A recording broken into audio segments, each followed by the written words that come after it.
மாணவர்கள் எவரும் போதைக்கு அடிமையாகாதீர்கள். அடிமையானவர்கள் மீண்டதாக சரித்திரமில்லை. எனவே உங்களையும் சமூகத்தையும் பாதுகாத்துக் கொள்ளுங்கள். உங்கள் நலன் கருதி கல்வி டிவி. இன்றைய வகுப்பிலே நாங்கள் பஞ்சாங்கம் பற்றி பார்க்கிறோம். அதாவது சைவ நெறி தரம் 9க்குரிய பாடங்களிலே இது 4வது பாடம் பஞ்சாங்கம். பஞ்சாங்கம் என்பது 5 அங்கங்களை கொண்டது. பஞ்சாங்கம் பஞ்ச என்ற 5, ஆகவே 5 பிரிவுகள் இதில் இருக்கு. ஆகவே இந்த பஞ்சாங்கம் பார்ப்பது எங்களுடைய முன்னோர்களுடைய ஒரு பழமை. எந்த ஒரு காரியத்தை செய்கிறவரு பஞ்சாங்கம் பார்த்து நேரத்தை சரியான நேரத்தில், அதாவது நல்ல நேரம் பார்த்து தொடங்குவது. திருமண வீடாக இருக்கலாம், அல்லது புதுமனை விழாவாக இருக்கலாம், அல்லது வேறு சாமத்திய சடங்காக இருக்கலாம், அல்லது வேறு அவர் கிரியைகளாக இருக்கலாம், என்ன திவசமாக இருக்கலாம். இவற்றெல்லாம் நேரங்களை பார்ப்போம். அந்த நேரத்தை சரியான நேரத்தில் இவற்றை செய்வது எங்களுடைய வளமை. அந்த வகையிலே இந்த பஞ்சாங்கம் என்றது எங்களுடைய முன்னோர்களால் கணிக்கப்பட்ட ஒன்று. அது பஞ்சாங்கம் என்றால் என்ன என்பதை பார்ப்போம்.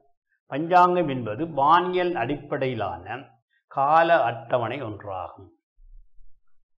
ஆகவே சாதாரண வாழ்க்கையோடும் சமயத்தோடும் சம்பந்தப்பட்ட விடயங்களுக்காக கால நேரங்களை அறிந்து கொள்வதற்கு சோதிட கணிப்பீடுகளுக்கும் இந்துக்கள் பஞ்சாங்கத்தையே பயன்படுத்துகிறார்கள். இந்துக்கள்லாம் இந்த பஞ்சாங்கம் பயன்படுத்துகிற வழக்கம். ஆகவே எங்கள் மத்தியிலே வாக்கிய பஞ்சாங்கம் என்று ஒன்று, திருக்கணித பஞ்சாங்கம் என்று 2 வகை பஞ்சாங்கம் எங்கள் மத்தியிலே இருக்கின்றன.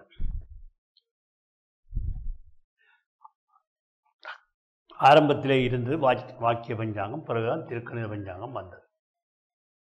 நவீன கருவிகள் இல்லாத பண்டை காலத்திலேயே முனிவர்கள் தங்கள் ஞானத்தாலே கிரகங்களின் போக்குகளை துல்லியமாக கணித்து கூறியிருக்கிறார்கள். அத்தகைய வானியல் அறிவின் பெறுபவர்கள் ஒன்றே பஞ்சாங்கம். அப்படிப்பட்ட வானியல் அறிவினுடைய பெறுபவர் தான் பஞ்சாங்கம் அமைந்தது.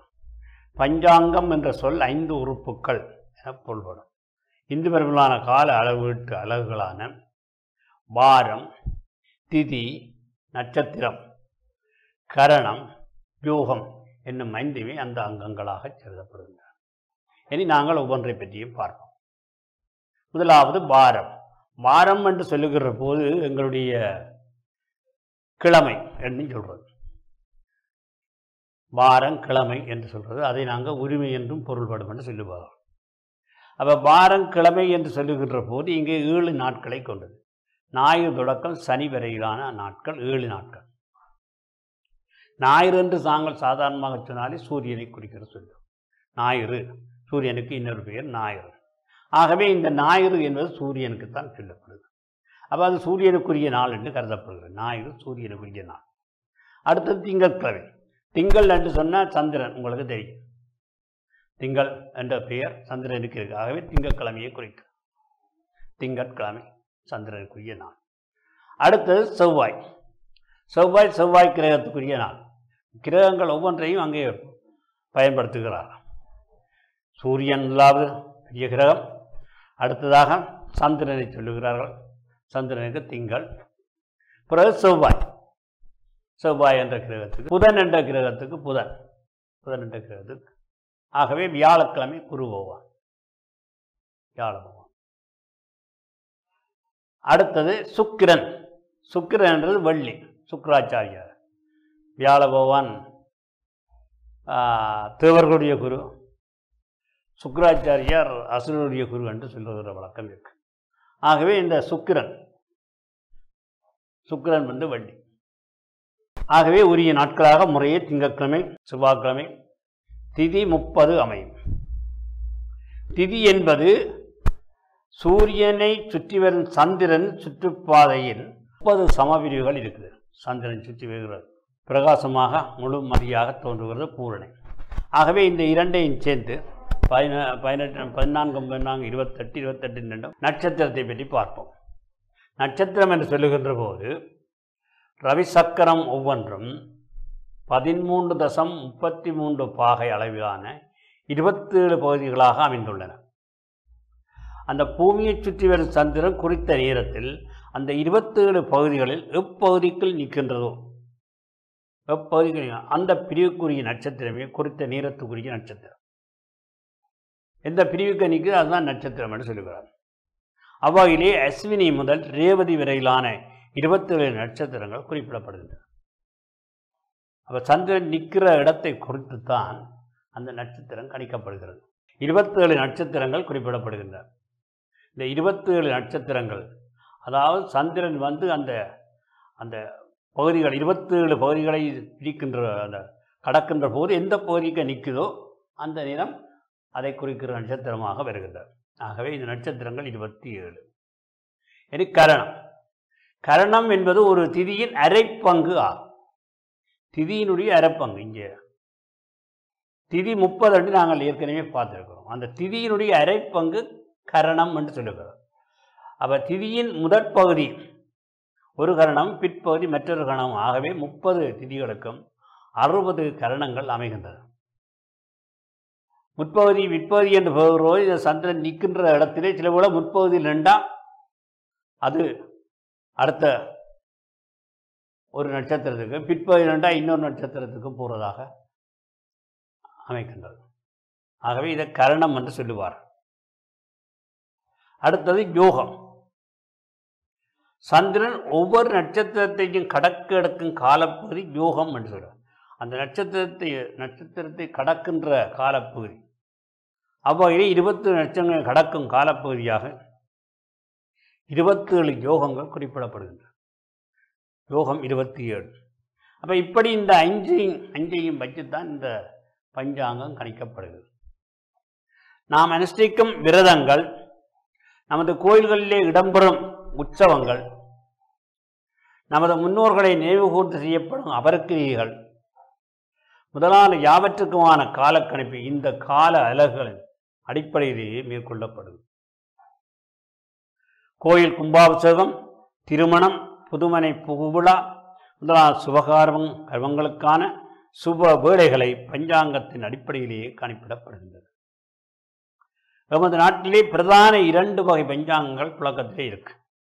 ஒன்று வாக்கிய பஞ்சாங்கம், அடுத்தது திருக்கணித பஞ்சாங்கம். வாக்கிய பஞ்சாங்கம், அது திருக்கணித பஞ்சாங்கம். வாக்கிய பஞ்சாங்கம் என்றால் என்ன? பல்லாயிரம் ஆண்டுகளுக்கு முன் ரிஷிகள் அருளிய கணித முறையை அப்படியே ஏற்றுக்கொண்டு, கணித முறையை அப்படியே ஏற்றுக்கொண்டு அதன் அடிப்படையிலே எழுதப்படுவது அதான் வாக்கிய பஞ்சாங்கம். திருக்கணித பஞ்சாங்கம் என்று சொன்னால் சந்திரனது வட்ட பாதையிலே அவ்வப்போது ஏற்படும் இயக்க நிலை வித்தியாசத்தை கணக்கில் எடுத்து எழுதப்படுவது.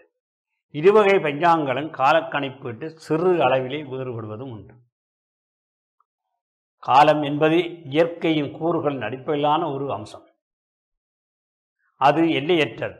இன்னும் பூமியோடு தொடர்பட்ட கிரகங்களின் இயக்கத்தின் அடிப்படையில் நாம் காலத்தை பாகுபடுத்தி கணிப்பீடு செய்கிறோம்.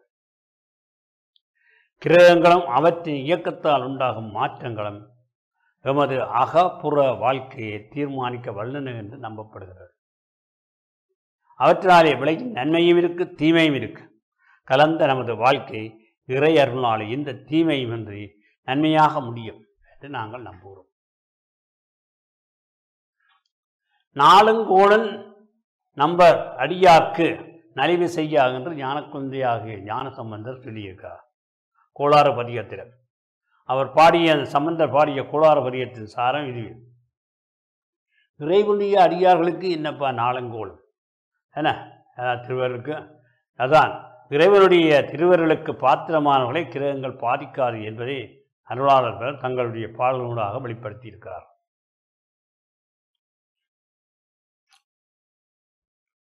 ஆகவே இதுவரையும் பார்த்ததன் பயனாக வினாக்களுக்கு போகின்றோம். பஞ்சாங்கம் என்பது யாது? 5 அங்கங்களை உடையது பஞ்சாங்கம். பஞ்சாங்கத்து உறுப்புக்கள் யாவை? அது நாங்கள் பார்த்துறாங்க.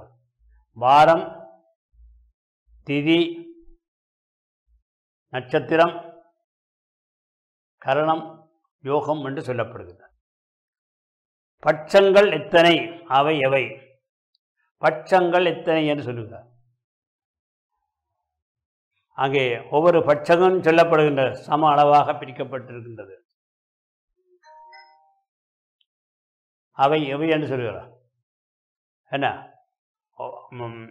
27 நட்சத்திரங்கள் சொன்னோம். அந்த 30 நட்சத்திரங்கள் 30 திதிகள் என்று சொன்னோம். நட்சத்திரங்கள் 27 என்று சொன்னோம். இந்த பட்சங்கள் என்றால் என்ன என்று பாருங்கள். சம அளவாக பிரிக்கப்படுகின்ற 60 பிரிவுகள் சொல்லப்படுது. அதுதான் பட்சம் என்று சொல்லுவோம். யோகம் என்றால் என்ன என்று கேட்கிறார். யோகமும் அது 27ஆகத்தான் கருதப்படுகின்றது. கரணம் தான் அந்த நாங்கள் சம அளவாக அரைவாசியாக பிரித்து 60 கரணங்கள் சொல்லப்படுகின்றன. நட்சத்திரங்கள் எத்தனை? 4 உதாரணம். அங்கே 27 நட்சத்திரங்கள் சொல்லப்பட்டிருக்கு. அது 27 கழிச்சு அதில் 4 உதாரணங்களை நீங்கள் பார்க்கலாம். நமது நாட்டிலே பயன்படுத்தப்படும் பஞ்சாங்கங்கள் எவை என்று கேள்வி.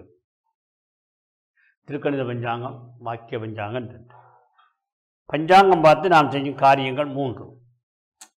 நாங்கள் பஞ்சாங்கம் பார்த்து திருமணம், வீடு குடிவுகள், அபரக்கிரிகள், மற்றது காதகுத்தி நிகழ்ச்சி, இப்படி கனவு அப்படி நாங்கள் அந்த பஞ்சாங்கம் பார்த்து இவைகளையெல்லாம் செய்கிறார்.